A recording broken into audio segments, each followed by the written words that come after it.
Sistemnya seperti apa? Saya mau ikut kalau ada. Sekarang saya jadi Menko Polhukam. Kalau ada yang punya dalil Al-Quran dan hadis bahwa sistem pemerintahan itu ada menurut Islam, saya ikut dan saya akan mengkampanyekannya. Tapi percayalah, konsepsi khilafah tidak ada di dalam Al-Quran. Saya kira ini sesuatu yang menggelikan. Mengapa menggelikan saya katakan? Karena kalau mau tadi konsepsi dalam pengertian penjelasan sistematik, itu nggak akan ada dalam Al-Quran.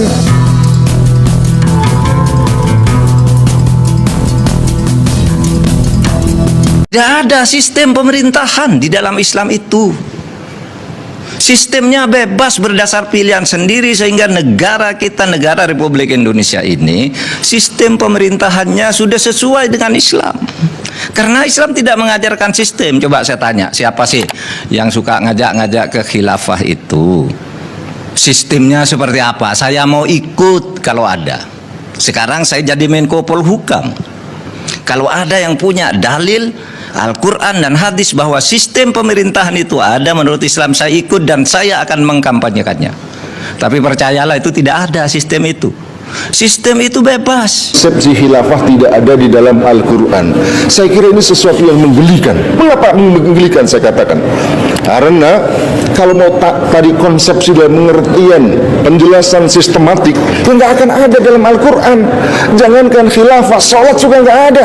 Nggak akan ditemukan dalam Al-Quran. Misalnya surah atau bab arkanus shalah, surutus shalah, mubtilatus shalah, nggak akan ditemukan. Al-Quran itu menjelaskan sedikit-sedikit, itu pun di berbagai ragam ayat, lalu kemudian dijelaskan dalam hadis-hadis Nabi, lalu kemudian para ulama mensistematisasi dalam kitab fikih, misalnya tentang sholat, syaratnya apa, rukunnya apa, yang batalkan apa, begitu penjelasan para ulama.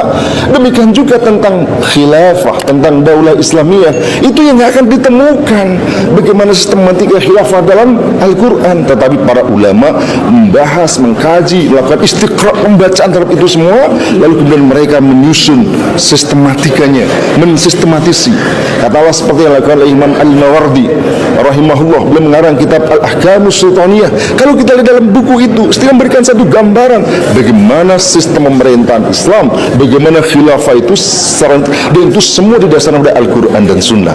Jadi kalau ada orang mengatakan tidak ditemukan dari Al-Quran, ya itu menunjukkan, mohon maaf ya, sulit kalau dikatakan dia seorang ahli. Saya katakan, jangankan khilafah, salat, zakat, puasa, haji juga tidak ditemukan bagaimana sistematiknya di dalam Quran dan Sunnah.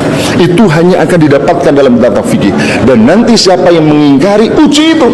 Imam Al-Mawardi ketika mengatakan wajib mengangkat khalifah, dan khilafah itu wajibnya syar'i, khalifah itu harus satu, tidak boleh dua, maka belum tunjukkan dalil-dalilnya. Jadi kalau tidak setuju, itu tunjukkan mana ayatnya, mana hadis yang menunjukkan itu. Jadi kalau kemudian tidak ada begitu saja, ya itu menunjukkan sebenarnya, mohon maaf, kedangkalan ilmunya.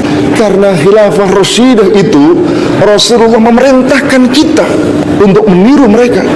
Beliau katakan, alaikum bisunnati wa sunnatil khulafa'ir rasyidin al-mahdiyyin. Beliau katakan, kamu wajib untuk mengikuti bisunnati, sunnahku, ambil sunnahku, dan bukan hanya sunnahku, tetapi wa sunnatil khulafa'ir rasyidin al-mahdiyyin, khulafah para rasyid yang lurus, yang mendapatkan petunjuk. Dan Nabi mengatakan, addu biha bin nawajidi.